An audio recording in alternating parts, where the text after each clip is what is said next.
বন্ধুরা, আমি সৈকত চলে এসেছি নতুন একটা ভিডিও নিয়ে। আর আজকে আমি একটা সিরিয়াস ভিডিও নিয়ে আলোচনা করতে চলেছি, যেখানে একজন সমর্থক, মোহনবাগানের সমর্থক, এনার নাম হচ্ছে রাজীব রায়।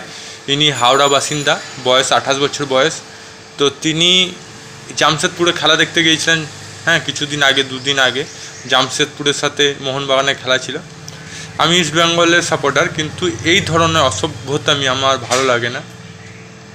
খেলা দেখতে গিয়েছিল এবং খেলাটাতে ম্যাচটা ড্র হয়েছিল। জামশেদপুর 1 গোল দিয়েছিল এবং মোহনবাগান 1 গোল দিয়েছিল 15 মিনিটের মাথায়।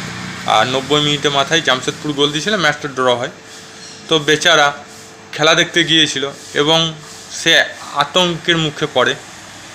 মানে কি বলবো, মানে সবচেয়ে নিম্নমানের ঘটনা এটা। কারণ এর আগেও নাকি হয়েছে, আমি জানি না, আমি খেলা খুব একটা দেখি না। তো নাকি জামশেদপুরে যবার খেলা হয়েছে, সেই ইস্ট বেঙ্গল হোক, মোহনবাগান হোক, প্রতিবারই নাকি এরকম ঘটনা ঘটেছে এবং তাদের সমর্থকদেরকে ইট পাটকেল মারা হয়েছে এবং মাথা ফাটিয়ে দেওয়া হয়েছে। আর এটা দ্বিতীয়বার ঘটনা ঘটেছে এবং সে হসপিটালে ভর্তি। তো আমি বলছি যে কর্তৃপক্ষ, খেলার মাঠে যারা কর্তৃপক্ষ থাকে, তাদের কি একটুকু দায়িত্ব নেই যে সেখানকার নিরাপত্তা, সেখানে সমর্থকরা আসে, খেলাধুলো হয়, খেলার সমর্থক হারজিত আছে, একটু কথা কাটাকাটি হয়, কিন্তু গায়ে হাত তোলা, হ্যাঁ, তাতেও রক্তারক্তি কাণ্ড করা, এটা কি মেনে নেওয়া যায়? সেখানেও যে নিরাপত্তা কমিটি আছে, ফুটবল কমিটি, এটা নিয়ে একটা বিবেচনা করা উচিত। সেটা ঝাড়খণ্ডের ফুটবল কমিটি হোক বা পশ্চিমবাংলা ফুটবল কমিটি হোক, অল ইন্ডিয়া ফুটবল ফেডারেশন, সবাইকে একটা কমিটি গঠন করতে হবে, যাতে এই ধরনের নোংরামি, এই ধরনের হিংসা যাতে দ্বিতীয়বার না ঘটে।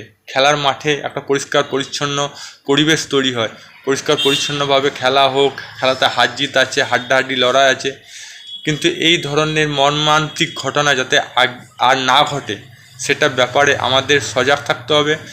আর সিকিউরিটি আরও বাড়াতে হবে, নিরাপত্তা আরও বাড়াতে হবে, প্রত্যেকটা গ্রাউন্ডে কঠোর ব্যবস্থা নিতে হবে যাতে এই ধরনের ঘটনা আর না ঘটে।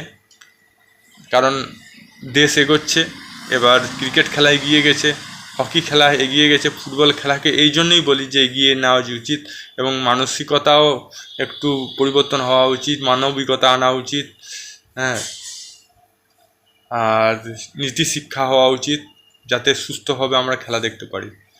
আপনার এইটা নিয়ে মতামত কি কমেন্ট বক্সে লিখে জানান, যাতে এই ধরনের ঘটনা আর না ঘটে। জয় হিন্দ, জয় ভারত, ভালো থাকো, সুস্থ থাকো।